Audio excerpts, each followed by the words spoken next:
Alex, have you read Brian's new autobiography? I have one. Is that 700-page capitalism book? Well, it's called Reluctant Capitalist, yeah. The Reluctant Capitalist, that is going to be it's in like an airport book. If I ever do write a book, it is going to be completely optimized to airports. Look, if I listen to this podcast, Brian would be my favorite host because he's the most even-keeled one. Yeah. Awesome. I appreciate that Troy and I, it's a little bit like that old CNN show Crossfire, and you're the Tucker Carlson, Troy. You know? Thank you. And Brian's more like, what's his name? The guy from The Daily Show. Jon Stewart? Jon Stewart when he was on that show and took them both You're like down. Christiane Amanpour. Oh, Yeah. wow. I was thinking more the dog That's with amazing. the cigar. That's Oh, yeah. what I want to be. Yeah. Insult the comic. All right, let's get started.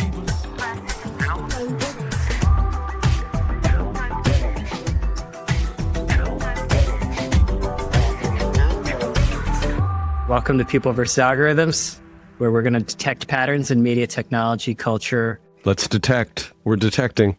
Troy boop, Young boop, beep, boop. is with us, as well as Alex Schleifer. And joining us later, first-time caller, is CJ Gustafson, who runs Mostly Metrics. He's got a great business. It's about CFOs. It's for CFOs. And he's going to break down a lot That'll of keep these people in to the end of the episode, I'm sure. tokenomics.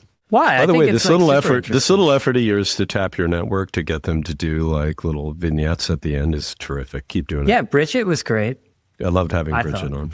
Yeah. And so we're going to keep this up. So let us know what you think about that. And also just a little plug for PVA Field Notes. It's starting What's to the get a little URL traction. for that? What's the URL for that? It is PVAnotes.com. PVAnotes.com, where you can register and you basically come into the kitchen before we make the show. I think it's a good product. I enjoy it. I'm like the number one poster. I think you need to do a leaderboard because I'm going to be at the top of it, Troy. I think a leaderboard is a good idea. Do you want to talk about it at all, Troy? This is where you market. Yeah, that was a setup for you, Troy, and you just flubbed it.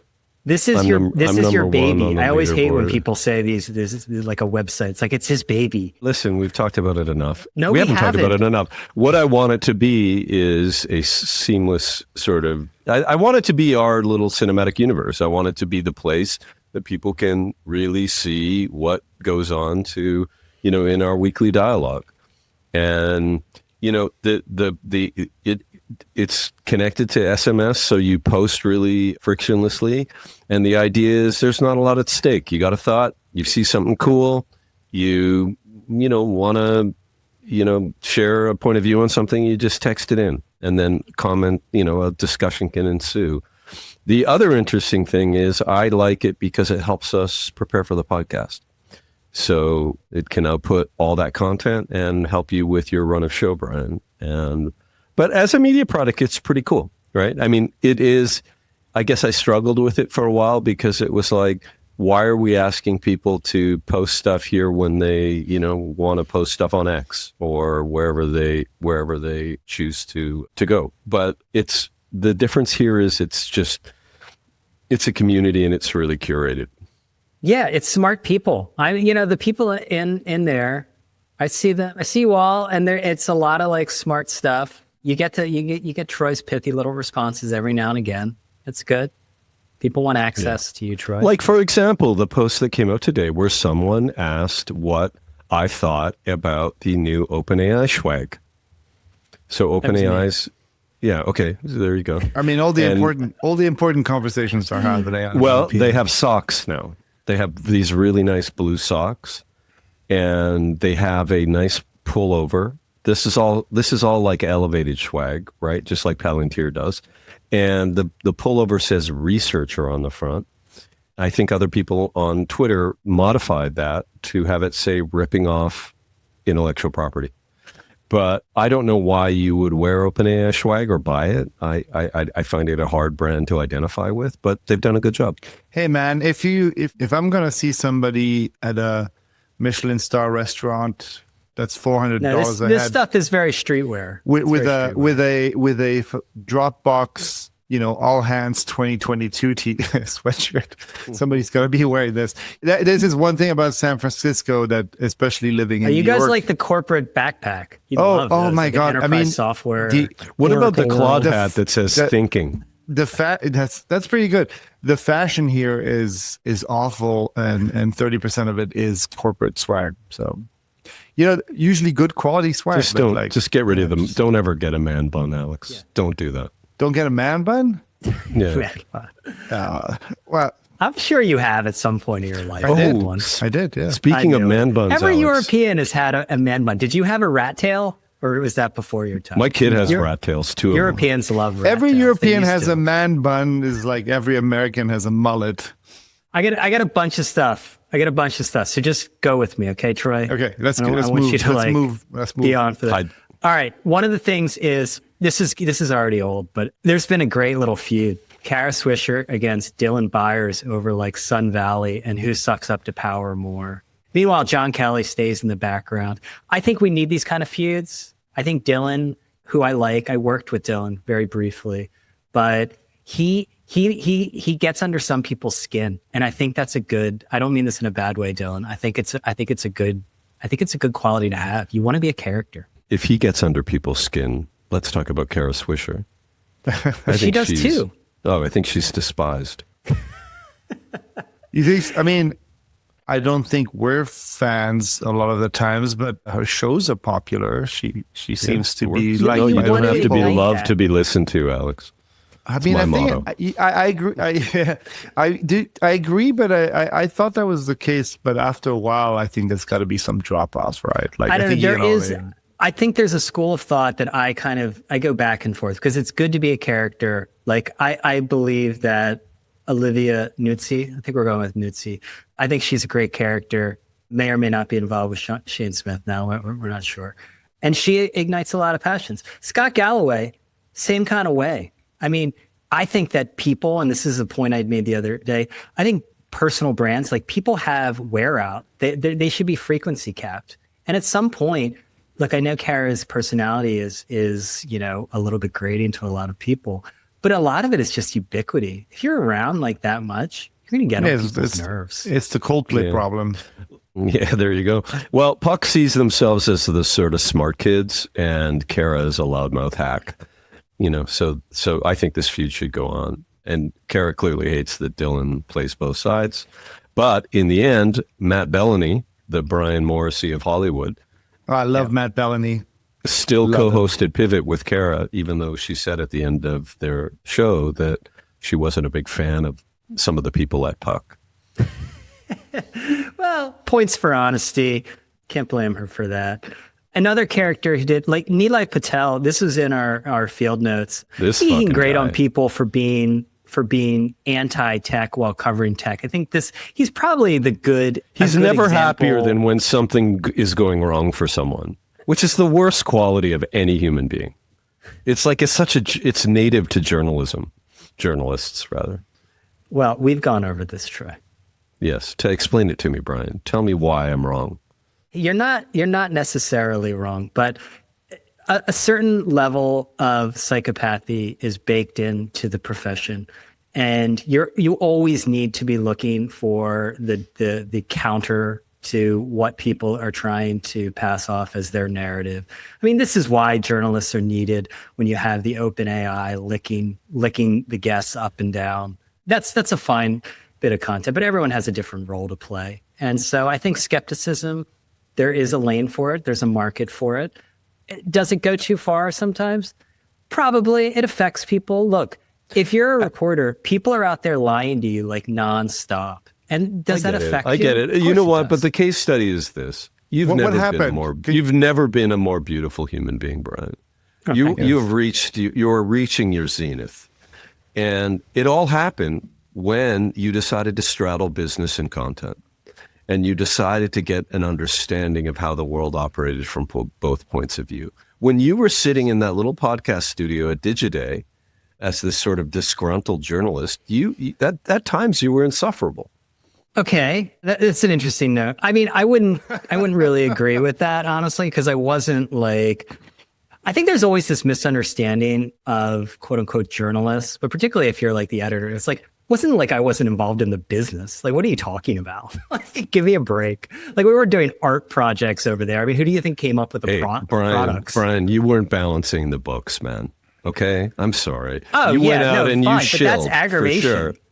That's aggravation. I mean, like dealing with that's like it. I think that's actually the opposite. And I think that's why, honestly, I think with a lot of the creator stuff is they get caught up in that. Like they don't want to handle that stuff. I think people go to like the sales. Oh, you don't want to sell. It's not about the sales.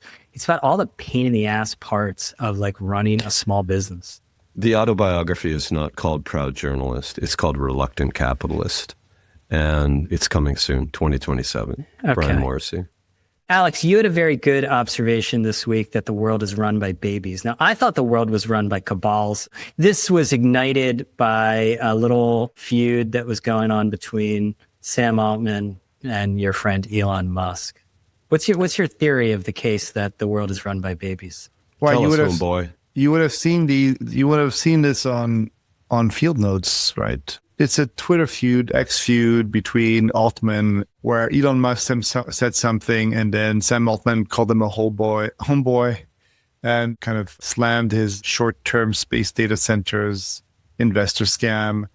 And then Elon said, "We start flying them next year. Maybe you can come and see them if your parole officer approves," and some other stuff. And it's just like the world is being run by people who are emotionally stunted, who should go to therapy, and who have such thin skins. And, it's kind of brushed off because you can say, well, this is all happening on X, and people put on a special show on X.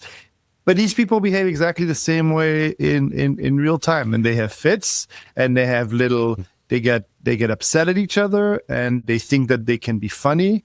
And because they're oftentimes people like me who grew up nerds and socially awkward, it's great to be able to do it on Twitter because it makes you feel like you just came back with a Can you zinger. explain to me what it means when you call someone homeboy? I'm sort of fixated on that. Homeboy? I just It's like home slice. It's like home slice. No, but it's like saying, I mean, I think in this case, isn't it like... Is it saying we're really friends under this, but you got it wrong? Or is saying... What's it saying? It's a diminutive. No. It's like saying, hey, kid, or like, hey, dude, hey, buddy, you know better. Hey, homeboy. Hey, homeboy. Is it an appropriation of...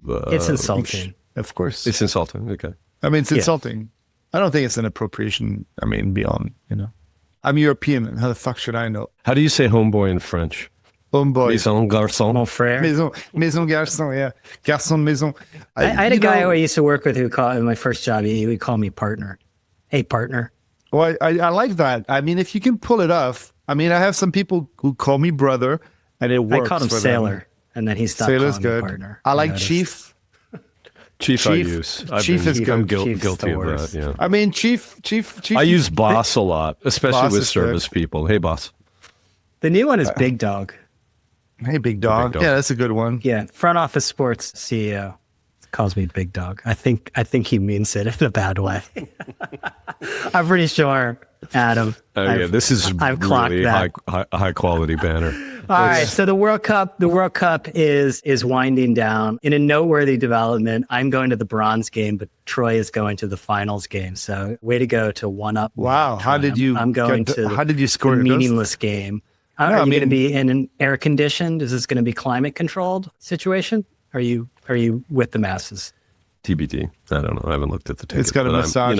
It's got a massage table. I'm sure it'll be good. I mean, this is amazing. I've been dreaming for a world where the World Cup ends up in a country where I live in, and I won't be able to see it. Because nothing better, Alex. I've enjoyed the tournament immensely. Isn't it great? So who are your winners and losers, Troy, from the tournament? I don't mean you could. Well, go the clear loser is England because they're always losers, and they're like the problem in sports is Harry Kane, great player, you want him on your team, but he can't get it done, and England naively pinned their hopes on a person who's not a get it done guy. And in sports, the difference between a star and a superstar isn't how you perform in the game that doesn't matter. It's how you perform when it gets hardcore. And Harry didn't do it. You know who did it? The GOAT, Messi. And he made 2 perfect assists yesterday that, coming back from... The funny thing about soccer is the most dangerous place to be is 1-0. And bizarrely, England was up 1-0 for like 40 minutes, and they let themselves get pinned to their net And I don't understand why they turned the game into a literal shooting gallery. And it totally fucked them. And it was tragic, and I was cheering for England, and I want the best for England. Well, they did that against and Mexico, God damn and it, it worked. You know what? England needs a win. What a sad country. It needs a it's win. too bad. And anyway, but I think the winner is, and I asked my son about this, it's Holland. And I'm like, why is this guy like become the kind of main character in this whole thing? The Norwegian player, not the country Holland, the Norwegian player Holland. We don't call it Holland. You ever notice nobody calls it Holland anymore? It's just like they call it Turkey. Go on. Yeah. So Erling Haaland. Anyway, my son said he's funny. He's obviously a good player. And he said, but he's really funny looking. And that's a part of this whole thing. But he's got funny mannerisms. Yeah, and he has this charisma, you know, and he's also a great player. I think he's generational. He's just so fun to watch. And there's a lot of cut-ups of him like being nice to children and animals and whatnot. And it's like, oh, he's like a star, but he's like down to earth and and he eats liver and he eats like raw meat. And, you know, he makes fun of himself and he posts cheeky selfies and like, you know, he's a great character. This was only the third time he'd ever been to the United States. He had only been to Phoenix once and then Houston. Can you imagine that? That was his experience with the United States, Phoenix and Houston. Yeah. I think he could be a star here. I mean, he's only 25. So give it another 10 years before he gets into his PE phase where Messi is. And like, he just takes the dough. Like Beckham, like, you know, did that. Now I think we're going to have a regular pipeline of these guys coming here at the back end of their career. And, you know, look, the short-term cash grab is to do like Ronaldo did in Saudi. But you come to America, look at Beckham. No, you don't want to do the Saudi thing. Beckham ended up getting ownership. Beckham ended up getting ownership in Inter Miami, and his net worth is massive because he took that hit by going to LA at the tail end of his career. Beckham, when you watch, I haven't watched ads in a while here, and you know, was watching soccer on I was Fox surprised to Sports. see that he shops at Home Depot. Yeah, he shops at Home Depot. Beckham was in every third ad? Is he the only soccer player American people know? Because that's a Messi great showed place. up in a couple. That's a great place. He showed to up be. in a couple. But yeah, but he's can't kind of speak like English, so. The problem is Messi regrets not learning English. He said his one regret is he didn't learn English. He didn't take it seriously. And luckily he lives in Miami, so it's not a problem day to day. But I think you're wrong to characterize him in the exploitive kind of, you know, PE phase of his career because he's a phenomenal player at 40. He gets in there, he dribbles, he steals the ball, he places. It's also unbelievable. It's pretty good to come. I mean, like if you're, you know, think about it this way: like if you're a soccer player and you're in, you know, in the top tier league, and you know you could play in Europe somewhere. A lot of the better teams are going to be England, right? Maybe you don't want to live in Manchester. So instead you come to Miami, you get the great weather, you don't get as injured, you get to play for your country every few years. At least 40 years old, you know, it's not bad. It's not, I don't think he's in his like harvesting phase. I think he's just more being intelligent about it. And also, I think that you need to be able to attract this type of talent to make soccer become a thing in the US, you know, at some point. Well, he's massive. He's massive here in Miami. Argentina's victory, the Argentinians descend to my neighborhood, and they went bonkers. There was flags everywhere, a lot of honking. So good for Argentina, although I do believe Argentina could be one of the losers of this. I don't know if it's like my sort of algorithm or just the stories I'm coming across, but there's a lot of people out to get Argentina, not just the team, but really going after the country. And there have been unfortunate incidents of racism that have been pinned on Argentina supporters. You look at that guy, I Show Speed. Seems like every time he shows up at one of these games, he gets like racist insults being hurled at him from the Argentina side. And Argentina's history is under the spotlight. They brought that Falklands flag out on the field. I don't know if many people in England are still really feeling strongly about the Falklands or even know where they are. But I don't know if it's been good for Argentina. I'll be honest with you. I don't know what you guys think. For all my years watching football competitions, I've never seen Argentina being kind of pegged as the villains quite as much as this time. You know, there's always competition, but it's like, it's pretty universal that people don't want to see Argentina win. Yeah. even though most people still like Messi. It's which kind is of weird like, that Messi has escaped this. He Yes. has escaped this, but there is a lot of anti-Argentina vibes going on, which is interesting. I think what happened is like a team like that, and it's happened to Italy, is like there's a stylistic complaint about the way they play, that they do that time wasting stuff, and they're very emotional on the pitch. And, a little chippy out there. They're a little chippy. And then the fan culture for sure. And then there must be there's kind of this sense that Messi is carrying the team, and that's never appreciated quite as much. Meanwhile, Holland is potentially too, but it felt more like a team. So it's an odd thing. It should be studied. Well, they're going to win, and Messi's going to go down as a hero again. Thanks for not mentioning the France match. That was they look like junior varsity. Those guys did terrible. I'm going to see them. I'll see them. So that's the good news. That's going to be a great match. It's going to be a great match. Speaking of villains, that's my segue. Bill Gates' daughter is being painted as a villain. She has this affiliate plugin, one of these shopping plugins, via. They got dinged for basically scooting in front and taking affiliate commissions. I mean, affiliate, I always say, is filled with all kinds of skullduggery. I have a little bit of a soft spot for the affiliate industry because after the .com era implosion, everything went away from online advertising, not the affiliate guys. Like, they stayed around. There was hay to be made, and they did. And so it's always been filled with some kind of sketchiness. Troy, you're close to this area, I believe.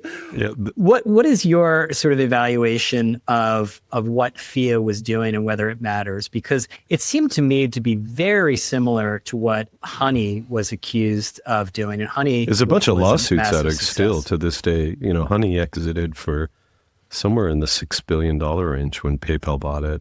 Yeah. And you'll know Honey because you'll go to a commerce site and it'll show up in your browser offering you coupons, discounts. Is it still happening? Is it still a thing? Yeah, it's still there. Capital One also has a extension that does the same thing. Yeah. And by the way, Capital One was one of the ones who rang, the alarms about what FIA was doing. And this is known as cookie stuffing. And it's basically just trying to take credit for a transaction, which is the definition of performance marketing. Yeah, I mean, I would say bigger picture that affiliate, it's not that it survived, it's thriving. And I think the whole market went in the direction of affiliate. And, you hear people in, your world, Brian, talk about, the triumph of performance advertising. The internet is a performance advertising medium, and all affiliate does is it attaches transactional value to an impression. And so, obviously any of those systems are going to try to be gamed. In fact, publishers, they contorted the publishing industry because you could take Amazon's catalog and, reverse engineer it into content and build an affiliate business. Or you could compare credit cards and win at search and build an incredibly lucrative, services business, affiliate business. So, I think it's going to carry on, to be honest. I think that the logical way to monetize chat interfaces is going to be by following the money through a commerce transaction. The only thing that survives that interface is not your content, is the SKU and the ID on the SKU. And whoever passed that person down the line is going to get paid for that. And so it's only going to get bigger, affiliate advertising. And yeah, there's going to be people trying to game it however they can. And it sounds like this FIA company stepped in front of the transaction in a way that wasn't justified. So someone could have read a review at Wirecutter or at the New York Times, moved over to go buy the product. FIA was present at a browser level. It popped up and said that was us that sent that transaction, and they took the money. Yeah. So here's my question with this: is that all of this should be changed with AI. I know that's like a Pat thing, but it seems like trying to get credit for something, creating something that you likely did not do, has been all of performance marketing, right? Everyone's trying to take credit. Everyone's hanging around the hoop, right? And when you're trying to influence these answer engines, doesn't it change? Because like the top of the funnel is actually more important than the bottom of the funnel. That transaction is going to become commoditized. It's going to happen through agentically or through one of these LLMs. And the question is, how do you influence that transaction? And the problem is we have a measurement problem, and that's why everyone goes to the bottom of the funnel. That's why everyone just wants to count clicks. It's because they don't know what influenced the transaction. Mm-hmm. Am I wrong here? No, I think you're absolutely right. I don't know if I'm ahead of the curve. I think my behaviors online usually, I'm usually an early adopter. I don't do any shopping that doesn't start with AI unless I know exactly what I want to buy and go straight to the source. I think that this agentic stuff, the idea of like shopping via AI is going to completely bypass all of these companies. And even just the kind of the concept of what a browser is going to change. And there's a new ChatGPT app out now. They're starting to build their super app. I think the biggest challenge with that shift is going to be just changing people's behavior. The amount of people who just like use the default browser and go to Google and type the thing and type Google into Google. And then, if you see people's web habits, they're pretty old fashioned, but at some point that shift's going to happen, especially as it gets integrated more into the operating system. Yeah. So Alex, let me ask you a question. So there's going to be a grab for that cash. Anything connected to transactions going to want the fee. Yeah. That money's going to go to whatever the interface is. Is it OpenAI? Is it Google? And then the next step beyond that is, how did they get that information? Where did that data come from? Who ranked that product? Is the value going to move back to the person that did the work? Just like does a publisher get compensated for their IP inside of the AI blender? No, I mean, I think at that point you're the yellow pages. Like at that point you're like, you get completely bypassed. I don't, I'm kind of beta testing the new Siri, which is integrating AI into the OS, and it's not perfect, but it's a sign of the future where you're just asking Siri to do stuff, and there's no reason why the most top of funnel, right? Which is the operating system layer or the browser layer, Google, Apple, there's no reason why they wouldn't take a slice out of that, and why would I'm just saying that brand and point of view still matter even in the agentic world, because you want to know who told you to buy that amplifier, or that keyboard. Yeah, I do. Yeah, I think what's going to happen is that you will build trust with your AI, and it's going to happen, starting to happen now. I find that I do it. I find that I kind of treat different LLMs differently. And you're going to say, what is the best thing? And it's going to say, here it is. And so you're arguing that the data up, in other words, feature information that matches your need actually becomes the determinant kind of thing. Yeah, for sure. As opposed to somebody else doing that work for you. For sure. Even though somebody else does work, and there's a million people that want to do that work for free. There's a million Redditors that will list you the best USB hubs for free, right? And fine, Wirecutter packaged it in a way that was compelling, but do I need that if I can have the thing just tell me which one's best for my needs with the cables that I have, right? Like, I get that, but like let's also like have a reality check. This is an incredibly male conversation. Like, not everyone treats shopping this way. It's actually like a diversion for a lot of people. Like, I know, like, we love to like think of it as just as like, oh, let's remove friction and nobody wants to shop ever.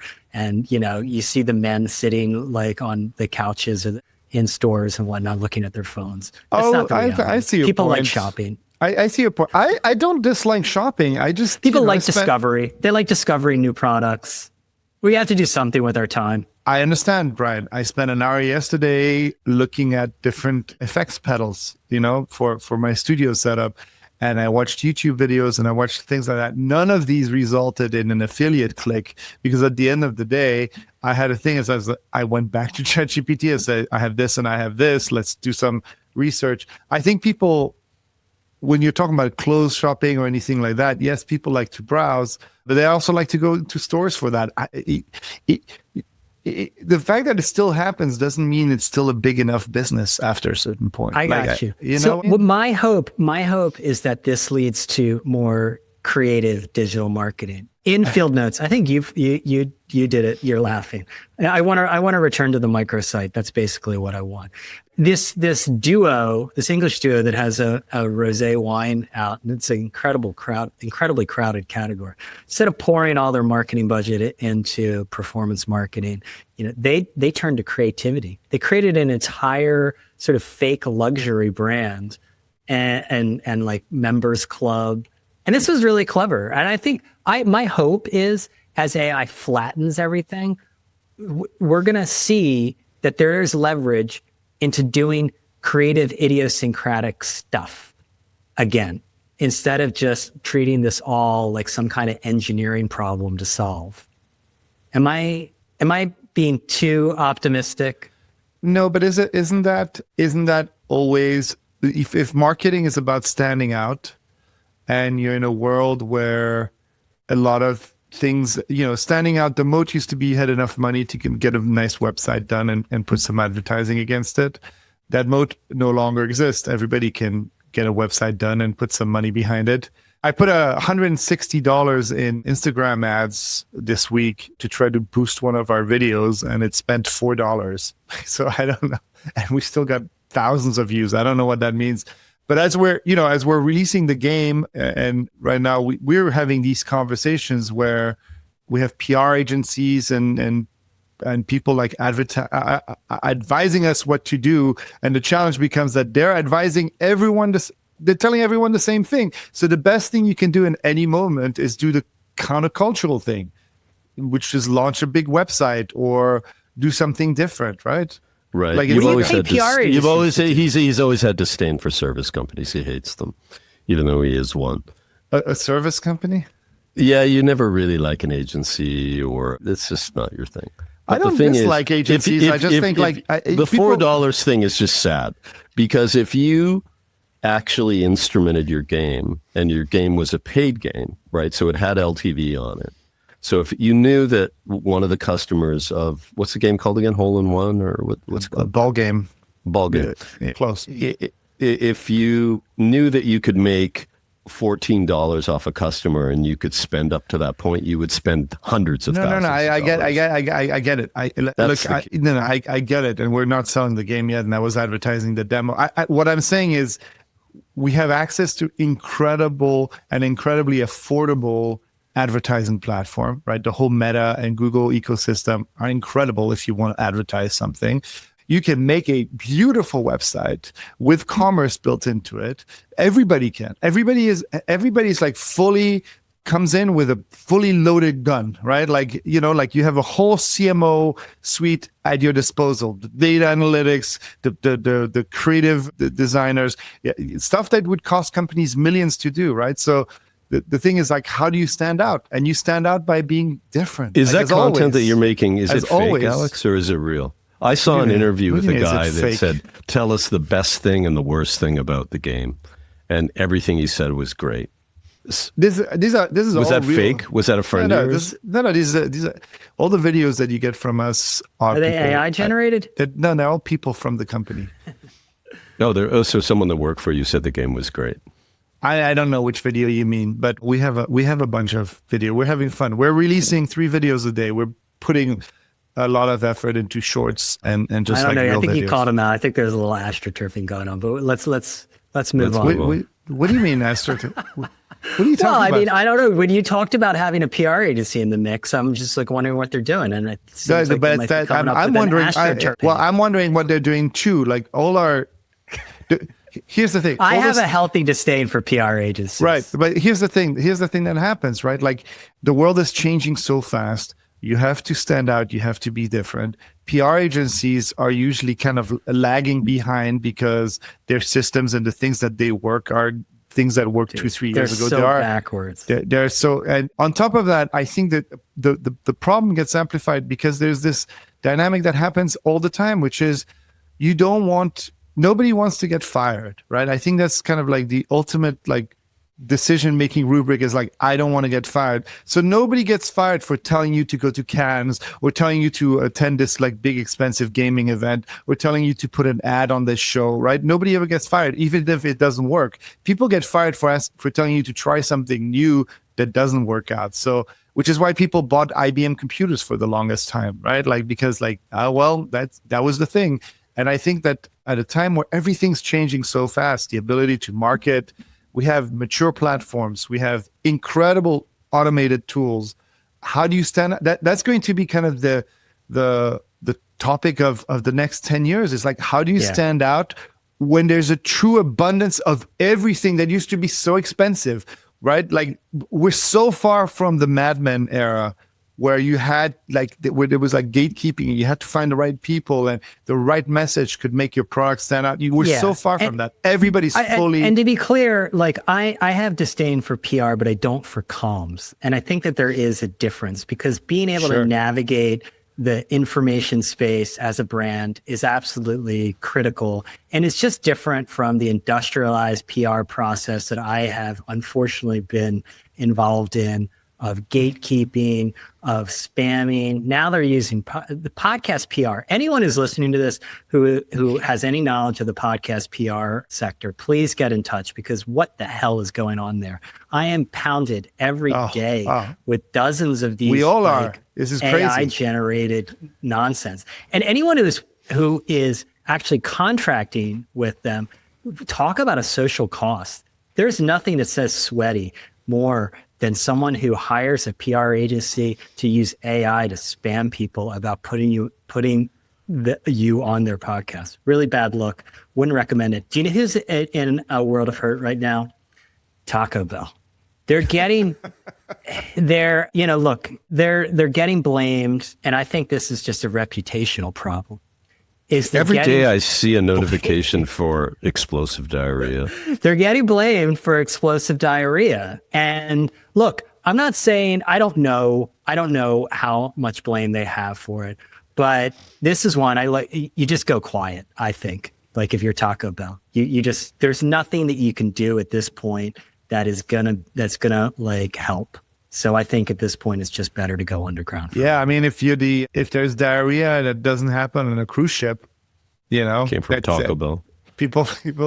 I've never had Taco Bell in my life, and at this stage, it's becoming kind of like I mean, it's strange, because I try new things, but isn't weed legal in California? It is, but we also get great real tacos that you can eat.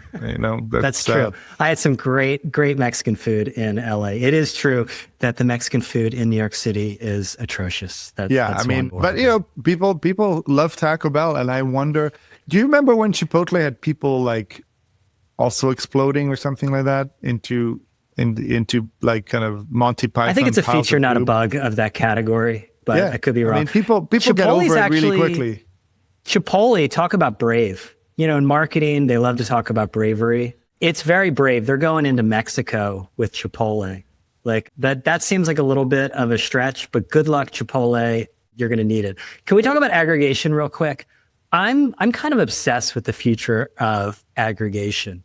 I was struck that during Peter Kafka's interview with Joe Kahn, that he asked him about Substacks and newsletters. And he said, which ones do you like, to the New York Times executive editor?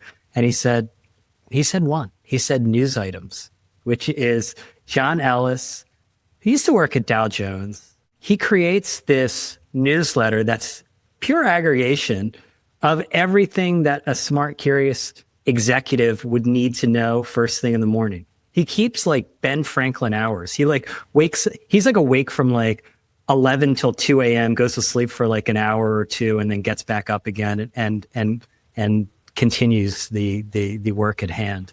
And it's a really interesting product. I've been trying to break it down and why it's so successful. Because if you think about all this AI talk, it should wipe away aggregation. And yet it's like, not only is it Joe Kahn, but like lots of powerful people are really into news items.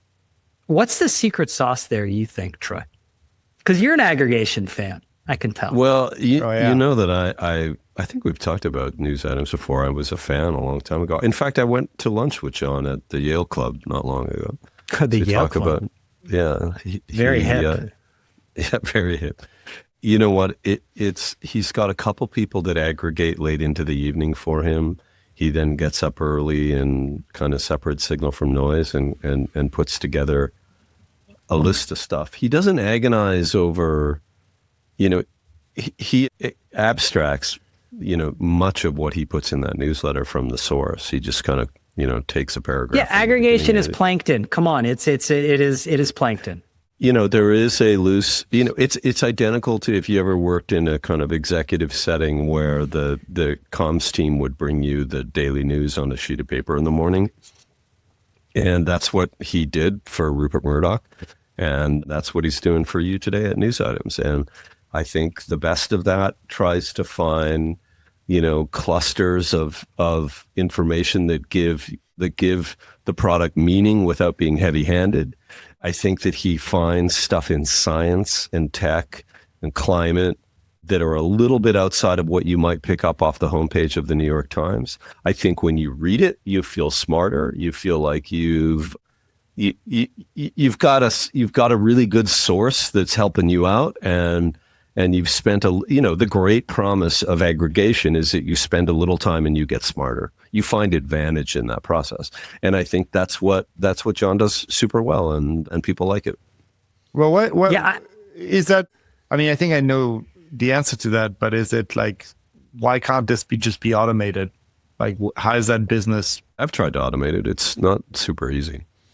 It's not easy to But wait, first of all, is it a technical It's a form of taste. It is a form of taste. Exactly. That is what it is. And that's why I think a lot of this AI stuff, it gets it wrong. Like, I think there's a version of Jevons paradox when it comes to all of these sort of creative artifacts. You can use AI to take the friction out of creating the artifact. Okay. And we see,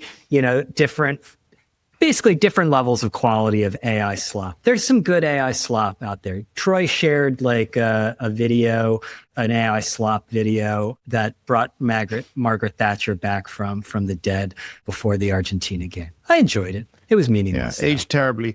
The thing is, like, I still think it's not that humans are always going to do this better. There, you can see a world where after sucking in, 5 years of news items, an AI could come up with the same thing and mimic it to the point where you wouldn't even notice the difference. I think as people, hear me out, because let's say this happens, because the conversation around AI has always been like, well, it still can't make a joke. Okay, well, now it can make a joke. Well, it's going to write Elon's jokes for sure. Right, no, but like Will Smith eating spaghetti looks like trash. Haha, look at that. There's no risk. And then all of a sudden it looks amazing. What I'm saying is we should stop having kind of this, that only line of defense is that it's not as good, right? I think that there's also something... effort. People we actually appreciate, like effort. Yes, we appreciate that's what effort. I'm saying. We appreciate I think effort. We appreciate authority. Think about design. AI can do design. I talked with a designer, a friend of mine, who is a really good designer. She's had like no work since February. She's like applied for jobs at bookstores. Like that's how bad it is. That is going to rebound because the design that is being shipped right now, you can see it from a million miles away. It's the same as the freaking LinkedIn posts.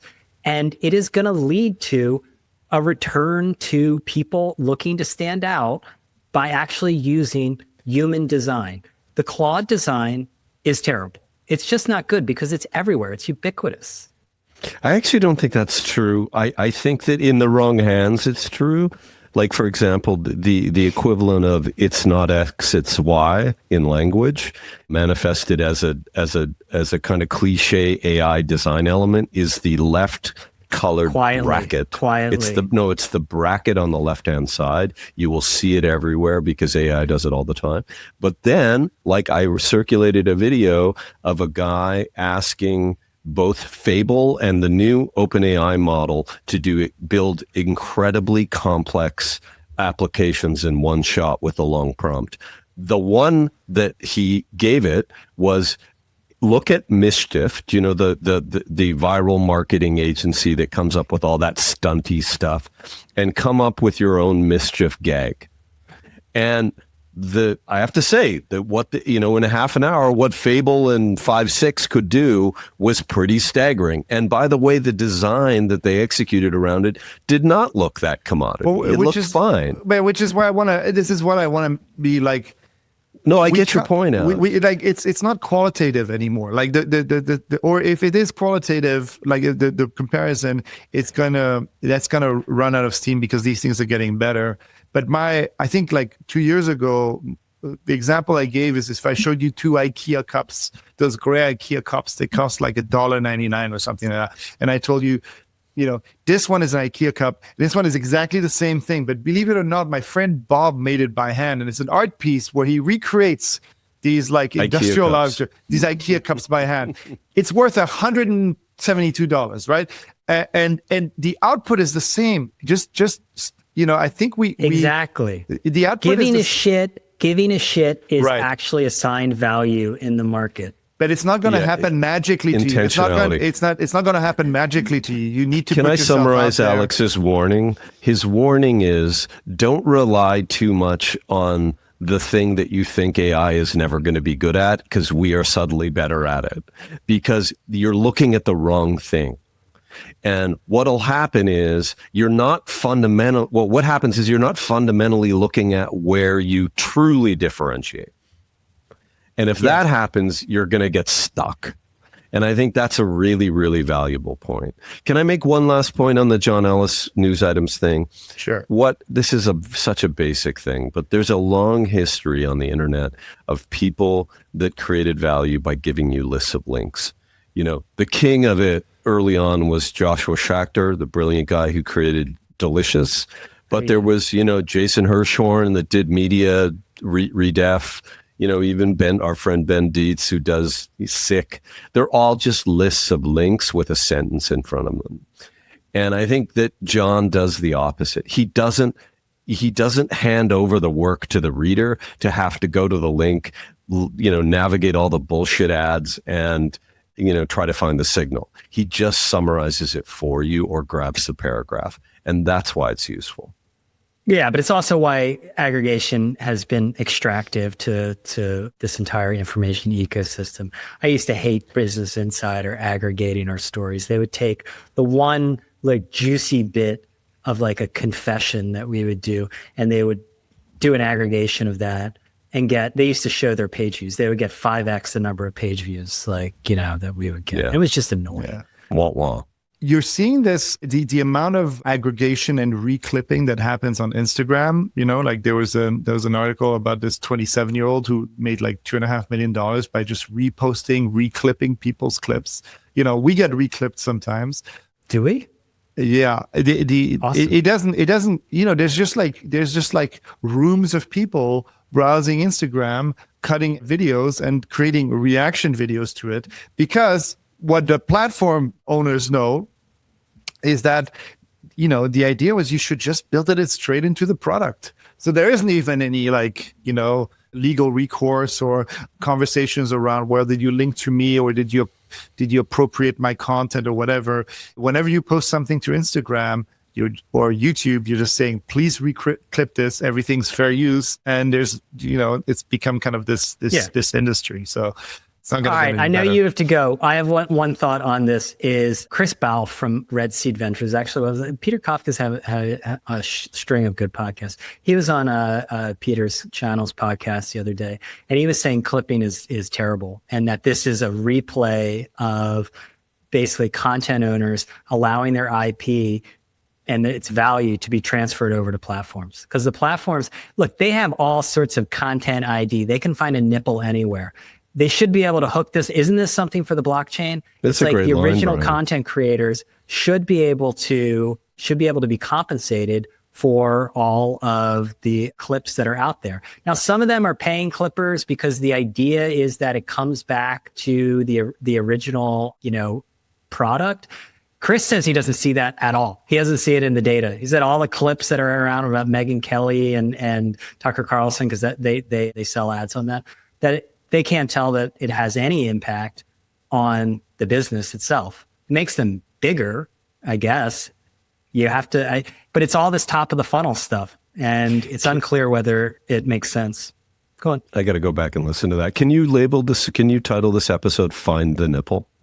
Find the nipples, sure. Look, most people on most people on these platforms, 99% of the people on this platform are not in it for the money. I mean, maybe they are in it like long term. They would love to be, rich creators. The amateurs ruin it for all of us. Yeah, you want the attention. And it is what these platforms are entirely built around. People who just want attention, who don't care. And having, a billion people that make content for free that never see a dime from it is way better than having 100,000 who have actual businesses and complain about things like clipping. Did you ever see the Harlan Ellis YouTube video, Pay the Writer? It's a great one. Yeah. He is just like, he talks about like how everyone wants his stuff for free. And he's like, you get paid. Everyone gets paid. Why don't you pay me? Like, why don't you pay the writer? Hey, that's where it is now. It's like, why don't you pay the people? It's because there's always somebody around the corner. I used to do a TV show back in the day in Cyprus, and I didn't like the way they were treating me. And I said, like, public access? Yeah, it was public. Were you the access. Robin Bird of Cyprus? It was in another country. It wasn't a big channel anyway. And I said I didn't like the help I was getting ready. And as I complained to one of the producers, and they said, well, if you don't like it, you can leave. This is television. There's 100 people who would do this for free. And and it's true. It's even more true today with anything else. Like in Cyprus, there's 100 people. Even in Cyprus. Find the nipple. Okay. All right, Alex. Thank you for joining us. Yeah, have a nice day. CJ is on his way in. And do you want to do good product while we wait for CJ? Yeah, let's do good product. Okay. What do you got first, Troy? Do you have one? I do. Yeah. Well, I think we need to go back to basics on good products, Brian. Like what we already did cherries. Don't do that. Yeah, well, something that does one useful thing and does it well requires, like no explanation, and something maybe that everybody can buy. It's ubiquitous and stands the test of time. Isn't that a good product? So what would that include? Like a Zippo, Bic pen, Post-it notes, 501s. I love 501s. Remember 501s? Levi's 501s? Of course. Duct tape, the ultimate good product. Velcro, the goat of all time. Tupperware, stuff like that, And then I was thinking this morning as I was opening my coffee bag that there's a great product, and it's the Opinel knife. Do you know the knife? No. Opinel. Opinel? No. It's Swiss, actually. They're not expensive. They were invented in 1890. It's a wood handle with a folding steel blade and this metal collar that you can turn around so that the blade locks in place. Wait, is it self-defense or is it for like chopping vegetables?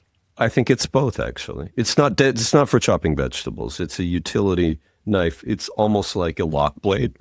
Look it up, man. Is this something I want to like pick up in the morning before I get on the subway, or is it something? I mean, if you have to do something around the house that needs a knife, it's useful, and it's got a beautiful wood handle, and it sits next to my coffee machine, and it's been a good product since like 1890, something like that. It's just been around, and it's got this. It's very, very simple. It has this cool little innovation, which is this collar that you twist that locks the blade in place so that you can't close it. And you can lock it when the blade is closed so you can't open it.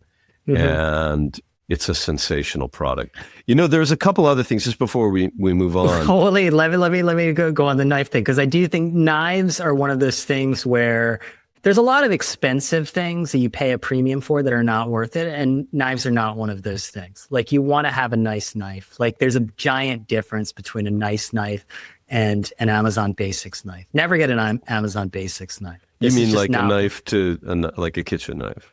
Yeah, kitchen knife. Like, you can't go, you don't want to cheap out on that. You don't need like 10 knives. You need like a good knife. Get a good knife. Yeah.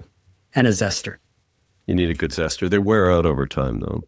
Zesters? I really like chili crisp oil, by the way. Do you like chili I had it the other day.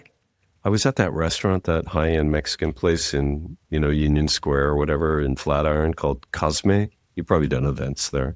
No, I haven't. They have really good chili crisp oil. Actually, they put little pumpkin seeds in there. So it's delicious. It's one of those high-end Mexican places. I went to a Mexican omakase. I still think it's weird. I mean, but I'm still stuck in the Taco Bell era, I think, of Mexican. I love Mexican food. I'm going to go to Mexico City in the fall. Do you I ever have watch- great places. I got COVID there at a great restaurant. You should, share your list, please. I had like one of those like 6-hour tasting menus there during the pandemic. It was amazing. I left it with COVID, but it was worth it. They had like some sort of like 200-year-old mole they've been cooking since like the 1800s. You know what I also find amazing is YouTube native content, show content that's designed with a kind of television-like aspiration. I was listening to my daughter laughing her head off with Jillian upstairs yesterday, and I'm like, what are you guys watching? And they were watching the Kevin Lange show. Lange, do you know him? No.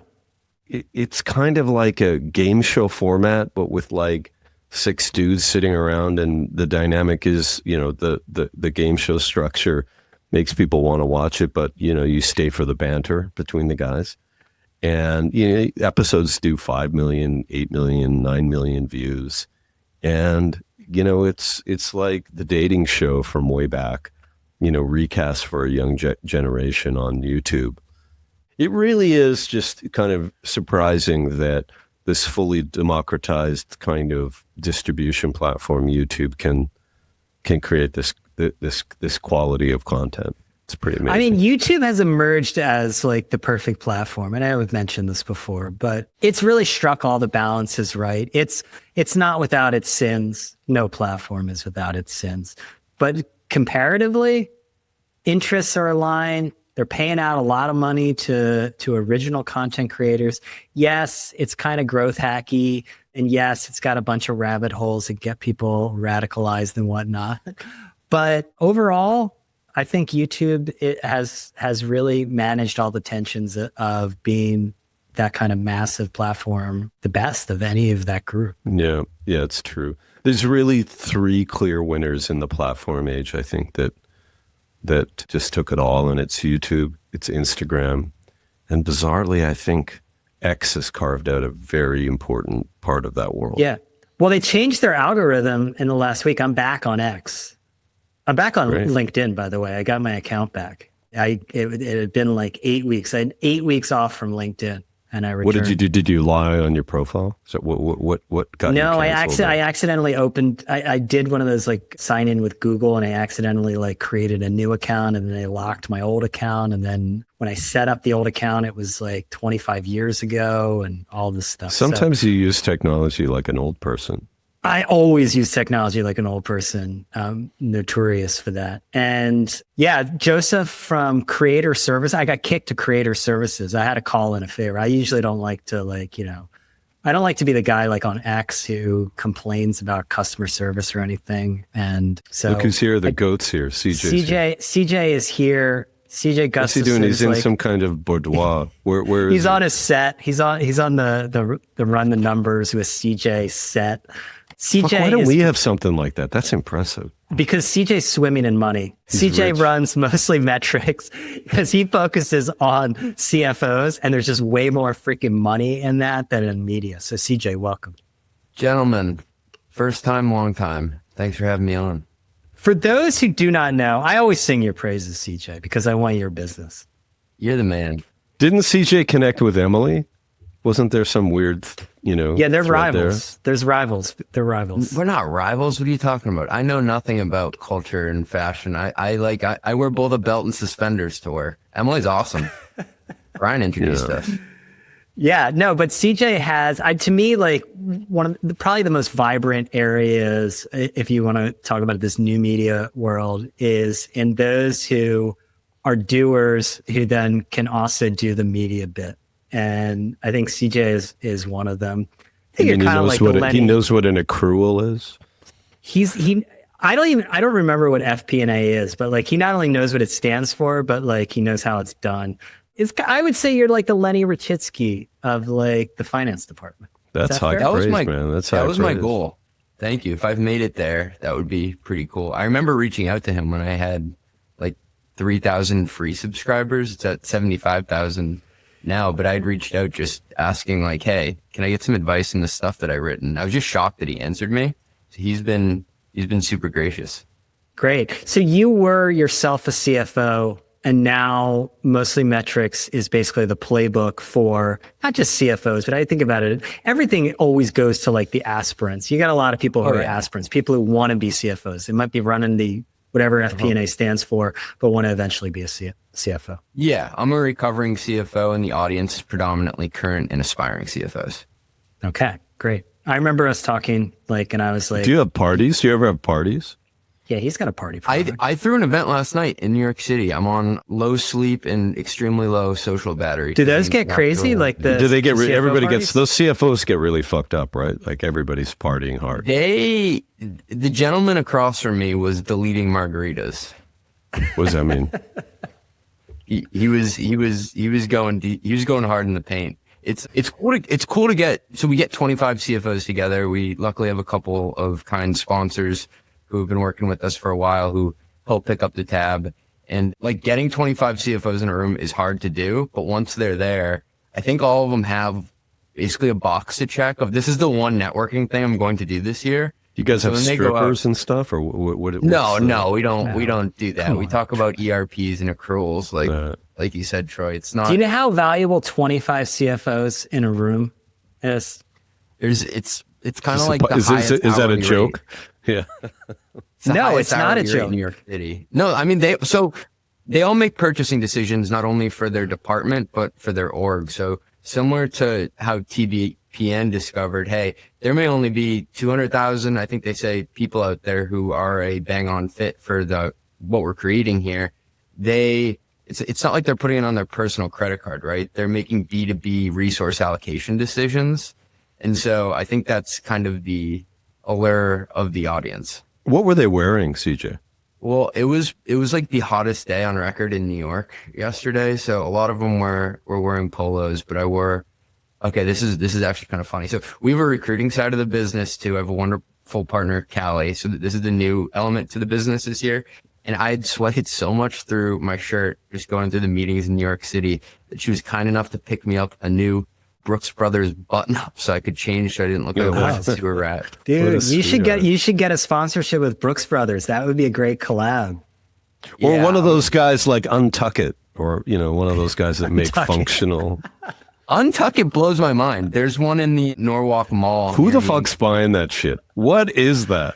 But this Can is you believe you that can that's- innovate in so many different ways in capitalism. This is why I'm a reluctant but ardent capitalist. It's like that saying, like there's someone out there with 1/10 of your intelligence making 10 times as much just because like they don't overthink it. Like who made Untuck It? I want to be that guy. Yeah, no, it's just simple observation. So I wanted to have you on to talk a little bit about tokenomics because Sure. we talk a lot on this podcast about the direction AI is going, and particularly within companies. And the idea to me was always, look, we're creating software that can do the job that you're usually relying on humans to do. And then there came in this concept of token maxing. People had leaderboards with how many tokens you could go through. And guess what? You set the incentives, you're going to get the results. And the results were these bills got massive. And now we are seeing a pullback. Give us like a lay of the land about what is going on right now with CFOs when they're looking at how much they're spending on tokens and how they figure out their AI spending with whatever results they're getting from it. So it's a super nuanced question, and I won't deny that the costs are going up. One of my friends who was at the dinner last night said, "Yeah, our Anthropic bill's up 40% month over month." I'm like, "What? That's nuts." And I think to take a step back, you have to think that these token costs really need to be split into two buckets. A lot of people just talk about it as one cost, but the cost of what goes into your product, which you get paid for, is very different than the cost of the tokens you use internally, like the marketing team or the engineering team to create something. And those are valued differently if you're an investor, whether that's in the private markets or the public markets. Okay, so like if you're burning tokens, basically spending tokens to create the product, okay, that's great, right? But a lot of the sort of token waste is being done in all the stuff that's outside the product, which is kind of funny because AI should basically take over a lot of the functions. Nobody likes to spend on the coordination tax. But at the same time, the coordinators are using the burning through tokens and just raising the bills there. Yeah. So like I said, you need to track the token costs that are part of your product, which shows up in your cost of goods sold, from the token costs that are employees using them, which shows up in your OpEx. And it's funny how there are different expectations around each, because weirdly enough, if you were seeking investment and you want to show your token cost in your cost of goods sold, so on the P&L, and I'm getting a little financial on you, you actually want to show that it's significant enough to say you're an AI company, right? There are a lot of companies out there who are trying to make the pivot to AI, but they're actually not spending enough on tokens, weirdly enough, to say we are legit, we actually are AI. If you still have 85 or 90% gross margins, investors will think that there's no there for lack of a better term. That's a great point, man. I was on a call yesterday, CJ, and I was encouraging. It's a sort of subset of like the technical data and kind of design leadership in a company, and I'm trying to create a kind of subcommittee to get them to focus on what they're doing with AI. And I sort of see 3 or 4 buckets. First of all, one interesting little anecdote is one of the guys made a comment that it doesn't matter how many people we have in India doing the specific data cleansing task, because they're basically exchangeable like for like with tokens, which I thought was meaning like they're the same price. Yeah. Which was, I thought, a kind of a disgusting statement, but anyway, it's where we are. The other one was there's, oh my God, look what we can do with AI. Let's call that AI show and tell. And it's like, holy fuck, we created this crazy, AI funnel designer or whatever, something like that. Then there's the cost that the stuff that fundamentally reduces your cost. Therefore, there should be a consequence, like people need to leave the company. Right. And then there's the hardest one, I think the one that you're talking about, which is actually this is going to translate into some optimization that creates revenue. And it's interesting that it's less so even the percentage of gross margin. It's more the trend upwards. I know a ton of tech companies right now that are operating at 50% gross margin, which basically means for everything that they sell, half of that just goes back to Anthropic or OpenAI in order for their product just to function. But what the investors are looking at is it going up over time? So it reminds me of this company, Snowflake. It's a large publicly traded company in the data management space. And when they were going to IPO, Troy, they had 58% gross margin. That kind of sucks on the surface, but they showed for 12 quarters after that they could creep it up to 70%. And everybody got excited. Do you mean that out of revenue, like roughly 40% was going to tokens? Yeah. It wasn't for tokens at the time. It was for cloud infrastructure, but that's the analog to companies today. Yeah. And so that's what we're seeing. And so that's what you want to show improving over time. And you also want to tell this story of Moore's law, that you can accomplish what you're doing today at a lower cost over time. So you won't be paying these frontier large language model costs or the Ferrari for your chatbot just on your website. Yeah. You know what occurred to me when they were talking, I was talking to my son about this, that everything that sort of progressive companies are doing to move AI into every way that they're operating. So for example, if you want to get analytics about your company via Slack, fully permissioned, like your data store is tied into Slack and everybody can get wicked SKU level information. And there's this like that basically the bar is just like, you hear, this is what got me. You hear reports that we don't have enough energy, we don't have enough chips, the demand for AI is like through the roof, and you're like, wait, like I'm not using the chatbot that much. And the truth is that it's being baked in slowly to everything that companies are doing. And it's just becoming like these are fully sort of augmented enterprises. And I'm so glad you brought that up. All it means is that we're going to blink and we'll look in 10 years, and just the way that companies are organized are just it's just so fundamentally different. Yeah, but do the numbers work? Run the numbers, CJ. I talked about the shit that you're selling, right? Now I want to talk about the cost of tokens within your company, which Troy alluded to there, because at the employee level, you start to drill into who is using AI in what department and for what quote unquote job to be done. And as an aside, you have like a dispersion of quality of employees throughout the company. And the 10x people before AI, funny enough, are also going to be the 10x people with AI. They're going to be 100x people in the sense that they were the amazing employees before. They were self-starters and they said, I can actually get better with AI. I think the benefit though, and where the most theoretical gains for a company comes from moving the middle of the pack along. And this is where CFOs are focused on spending it, because it takes me back to this lesson that a sales leader I used to work with. And this is an easy example because salespeople have quotas, right? You know if they hit them or not. You've both worked at corporations where you have salespeople selling ads or selling software with quotas. And what he said is, I have a team of 10 people. Numbers 9 and 10 on the team are high achievers. I don't really need to put much work into them. They're going to crush their number every quarter. On the other end of the spectrum, 1, 2, and 3, they kind of suck. They're probably not long for this world.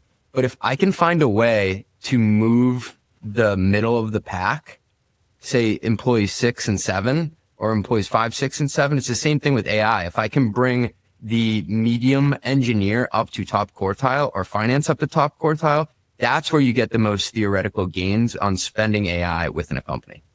So does that mean that because everyone focuses on cutting jobs and it hasn't happened yet. So from the CFO perspective, you're not hearing from them and you don't see that they are focused on how can we replace people with tokens? So I think it's coming up a lot in situations where there are backfills. So I was sitting next to a CFO last night and he was saying that 2 people had left on one of the teams that he manages. And what they're looking at doing is, hey, this is almost a budget envelope. So let's say $400,000 worth of labor walked out the door because they took a different job. What do we spend this on? It doesn't necessarily have to be a person. It could be software. It could be tokens, but they're taking more of a holistic approach to it.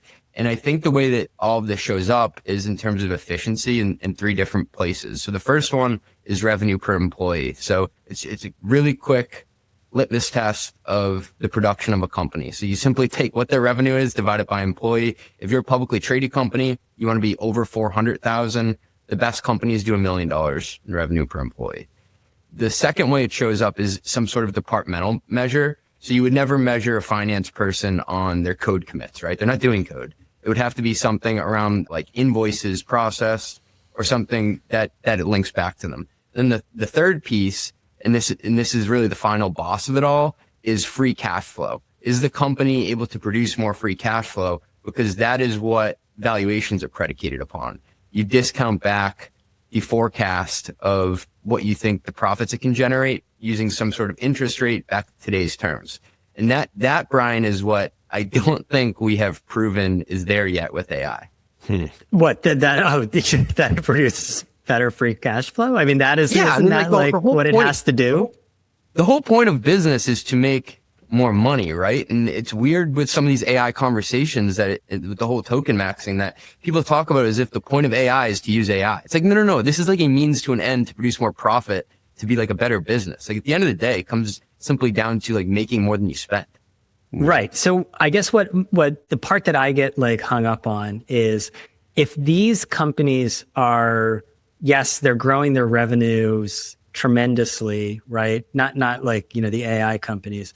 But it's not like they're wildly profitable. They're good. They're going into debt to buy all the compute, right? Mm-hmm. And if their customers are maxing out their spending on AI and not producing more free cash flow, then isn't this like a house of cards?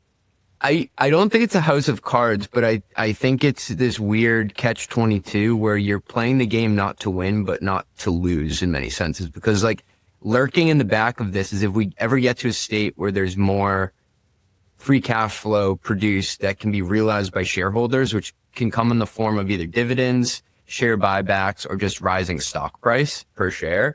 And if every company is doing the exact same things to get better by using AI, then the gains get competed away. Mm-hmm. Yeah, that's, I think, probably roughly analogous to the people trying to do ROI calculations on personal computers back in the day. Yeah. It's like we spent a lot of money on PCs, but we didn't, see more free cash flow. But the truth is everybody was doing it. I think we often forget that there are way more companies out there that aren't LLM companies, just in the way that the news talks about it, and that aren't AI native companies, whatever you want to call it. So it's a bigger existential question of, like, for me, I came from the legacy SaaS world, I guess you would call it. It's kind of weird to say that it's legacy now. But are we in this race to achieve explosive growth, or is it more a race to just stay in the game for the sake of staying in the game? We usually talk about explosive diarrhea, but not. Well, we already discussed that. It is sweeping the nation. I heard in Cleveland, Ohio right now. So in the overall sort of vibe check with CFOs, like, it sounds like they're not seeing this as some sort of game changer to their businesses, at least yet. It's still a future story. Oh, it's very much a future story. I don't think a lot of companies are showing results that would point to this being like, I think they're realizing the technology they have to use makes it a whole new world, but I don't think the results are saying we've truly created a better mousetrap with a lot of these companies using AI. They're just seeing the costs go up, and they're still trying to figure out how to calculate ROI. Okay. Well, I have a couple non-AI questions for you. Sure. See, I really like CFO CJ, and it's Is good that to, his new moniker? CFO yeah, CJ. no, Been saying it for years. Well, there was Feed Me Emily and then CFO CJ. So CFO CJ. No, but we could put them in. We could bucket different types, but a CFO with a sense of humor is a very, very nice human being. And that's CJ's format innovation. You know, Emily had the selfie, and CJ's the cool CFO. Right. So what is it? What does it take? How do you think about the CFO? Like, what is a CFO, CJ? How would you characterize the average CFO? I would say it's a person who's in charge of resource allocation within a company. And most CFOs that I deal with, Troy, are either venture backed or private equity backed, which means they're taking a huge chunk of money and trying to, I don't know, they're making risk adjusted bets within that company, many of which are losing money at the time in order to But are they fun to play golf with, CJ? I suck at golf, so I wouldn't be fun to play golf with. I throw my clubs in trees. It's not great. What do you think of the CFO, the CEO CFO archetype? Meaning, like, the CFO who becomes the CEO. I mean, we see this like often, and it's a direction to go. Like, I was listening to an All-In podcast with the former Intel CEO, and you know, he blamed, like, we had the finance people in charge. You know, we needed a tech person to be running a tech company. Not there are really three paths to CEO. You start the company, and many times you're a technical founder, or you go through the CRO sales route, or you go many times through the CFO route. So there are different ways to skin the cat there. But I think CFOs over the last 10 years have become way more operationally minded. You've seen in a lot of big companies, the COO role kind of got eaten by the CFO, and it makes a lot of sense. So do you think that CFOs unnecessarily get like a bad rap? Like they're the cops in the company? Oh yeah. I mean, people think that, I don't know, my friend used to call me the CFO just to try to piss me off. Well, but you're also better looking than most CFOs, I think. So you're too kind. You should do a calendar. Yeah. Yeah, like the hot priest calendars in Rome. The hot CFO's calendar. Do the hot CFO calendar. Advice. This is the best one. This would go gangbusters on most metrics if I did a hot CFO calendar. Do a hot CFO, because have you ever been in Rome? They have those like hot priest calendars that they sell at the kiosks. You know, sort of similar. You got a lot of different. You could segment it. You could do public CFO, hot public CFOs. You could do all kinds of shit. It'd be really funny. Fat CFOs. A month. Yeah. Not too fat. Final thing is just on your business. Explain your business to Troy, because I think it's like incredibly impressive. Your different like levers, and particularly the recruiting. That's the newest lever that you have. Well, it all started with Mostly Metrics. That's my newsletter. It was on Substack. Now it's on Beehive. I think where you publish is less. Brian got you over to Beehive? Yeah, he did, actually. It was a big get. Yeah, he's a big get. Well, he probably got a kickback that I don't even know about. Totally. You should buy me the acai bowl next time. Although I don't know, you're doing fine. Started with the newsletter, and then the newsletter actually helped me get my job as a CFO. It got me I guess, I don't know if I got fired or I told them I was leaving, but either way, they were like, can't work here anymore. So I got the CFO role through that because there were investors reading it.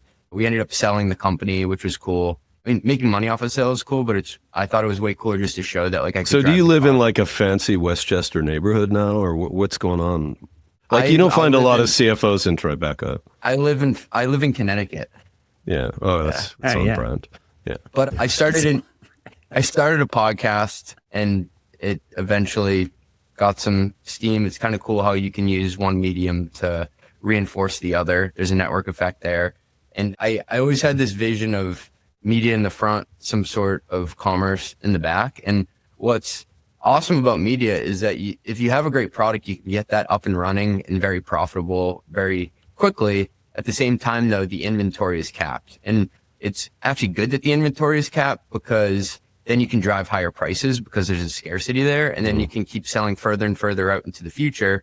And as you sell more of those out, you can raise the price and there's more demand. So it's just that whole supply demand effect. But I wanted to figure out I don't understand why they fired you. You seem super sensible to me. He's not good with numbers. That's the weird thing. Hold it. Do you have a CFO? Do you have a CFO now? I'm kidding, by the way. No, I don't have a CFO. I'm the CFO, I guess. But that, you don't have why don't you? You should get a CFO, man. No, he doesn't. Then I wouldn't have any fun, Troy. I'm not going to like double me getting hire. a writer. I'm the king of QuickBooks. So then I wanted to come up with some sort of product that was relatively uncapped and wasn't, didn't have a ceiling in terms of inventory or something. So I was going through like, well, what would be a service that would be great for the people who are currently part of the ecosystem and would otherwise be something that's relatively commoditized without distribution.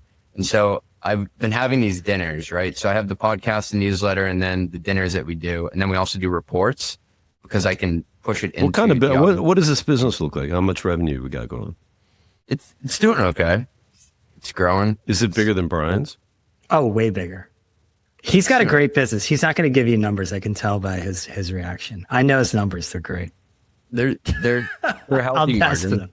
When did you build? Unless he's lying to me. Unless he's When did you cooking build the to run the QuickBooks. numbers studio in your attic or wherever you are? Like, what I built this last year. It was my first CapEx investment. you got AC in there? Oh yeah, baby. Yeah. Got AC in here. No, but he's got a recruiting business. Yeah, that's a common little extension, right? So Emily that's the has a service. recruiting So the business. CFO is mostly No, she has a jobs usually board. There's a gaps. difference between a jobs board and a recruiting business. Yeah, so the CFOs who come on my podcast will hire us as their retained recruiter, which you earn usually 30% of the person's first year salary to find their person who will run finance or accounting under them. 30% of first year salary, Trent. That's better than like $80 for a job posting. Yeah, it's That's why I love B2B. Okay, so then if you're not going to disclose the numbers, let's break it into, the relative value of each. You got, well, I guess a lot of them blend, right? You have newsletter subs. Are they subs? Mm-hmm. Is it a subscription? You got that. You got dinners. You got recruiting. And what was the fourth one? podcast. Podcasts. Okay, yeah. So how much money if you broke up advertising, subs, recruiting, and other? I'll just tell you, I don't even care. In the first year, we did 150K. Second year, we did 1.5. Third year, we did 3. And this year, 7. I think we'll get through 5. 5, right? Yeah. That's love good. That's this better than business. yours, Brian. And it's What's a lot of. How many employees do you have? What's your revenue per employee? He's got. I'm the only full-time employee, but I have a amazing salesperson. I have 2 producers and I have a recruiter and then someone who helps with media operations. Yeah, so we're talking like $1 million an employee. That's the goal. No, they're not That's honestly my rule of I thumb. mean, That it's is a great fucking business. awesome, CJ. That's amazing. You're going to be a rich guy. There's one other thing I wanted to bring up. Wait, no, it's better. He's almost sold out for 2027. Yeah. Yeah, he doesn't do the bullshit Sick. dance that you do. Daycare bills are piling up at a rapid rate. Okay, so I have to this need is the revenue assurance. You should have this guy on all the time, Brian. I mean, this is gold. But here's the No, thing. I've spent my life in like the media industry. He like comes in, we have like an acai bowl or something one time where we just talk and I'm like, yeah, this is I'm just like spitball. I'm like, no, here's how you can like build it. And the guy goes and like builds like this amazing. You mean you're like, taking credit media for No, I'm not for taking the credit at all. I'm CFO saying that CJ's like business? literally, I think CJ's convinced me that maybe the CFOs should be put in charge of media businesses. I think Jeff Bezos is onto something with making the CFO the CEO. Hey, CJ, guess in our little prep thread, Brian said, there's these two businesses that feel like they're of the moment. And one is Costco, very American business, and the other one's Buc-ee's. Buc-ee's, is that what it's called? It's like a gas. They probably have them in Connecticut, maybe, I don't know. No, they don't have them. No, is it like a upscale Cumberland Farms or something? I'm from Boston. No, it's downscale. It's downscale. They're massive gas stations where you can buy like souvenirs and hamburgers and hot dogs and shit. They have a big beaver mascot. Okay. Okay. So here's the thing. Them and Costco, they pay their people well.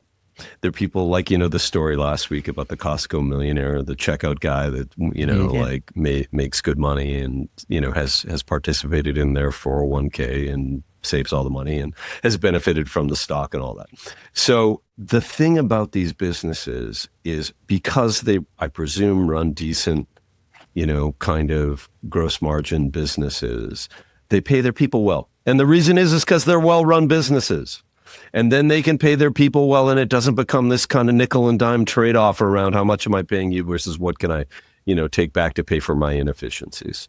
And you got to love a business that can pay people well because it's a virtuous cycle. It just keeps going. Your people like working there. They're nice to customers. They do the right thing. They don't steal from you, all that kind of stuff. Yeah. And you get Buc-ee's or Costco. So the trick is run a good business so you can pay your people well. Okay, that's good. Congratulations. I'm Run the having numbers. fun. I mean, but I think the whole thing is consistency. And when do you think one of these like ERPs or something is going to try to buy Mostly Metrics as their TVPN? Because it's coming, right? Like it makes too much sense to me. Really? What's the number? What's the number? If I gave you 50 for your if like SAP gave you 50 for your business, would you take it? He'd take it in a sec. No, he wouldn't. He wouldn't. It'd have to get closer. He's just doing that for public consumption. No, 100 million. Always take the money. There's something beautiful about being able to just clip a healthy portion of money every year and have an annuity stream, basically, and get to hang out with your kids and have dinner every night at 5 p.m. and work out twice a day if I want to. And I don't know. Like I work hard, but it's on my own terms and it's under my own motivation. And it just wouldn't be the same having a boss. That's great. That's awesome. What are your hobbies, Josh? CJ. Old man. CJ, what are your hobbies? Did you get the dementia test during your, because Trump passes those things with flying colors. No, I know. I didn't. I failed it. What do you're not golfing. What are you doing? I run a lot. I run like 50 miles a week. I do road races. Nothing as crazy as like the races Brian did. Like he runs a 5K around your pace, Troy. Which is 10 minutes? Well, I think he's a little below. What do you like? About half of that, but yeah. So have you run with Brian, CJ? Oh, we've never. No, but dude, no way. That's not happening. Well, he's built like someone from Ethiopia, so he does well. Thank you. Yeah. I'm trying to convince my wife to let me get a drum set, but she said it would be too loud. She doesn't want me to have musical aspirations. I tell her I'm an artist. She doesn't believe me.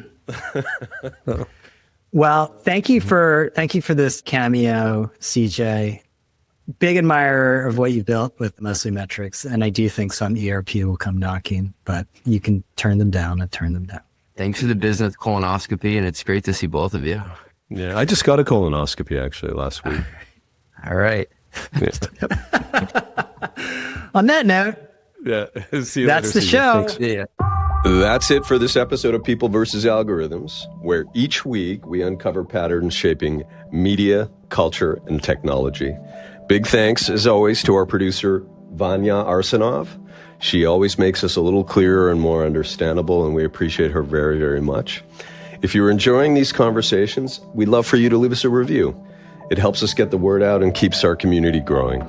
Remember, you can find People vs. Algorithms on Apple Podcasts, on Spotify, and now on YouTube. Thanks for listening, and we'll see you again next week.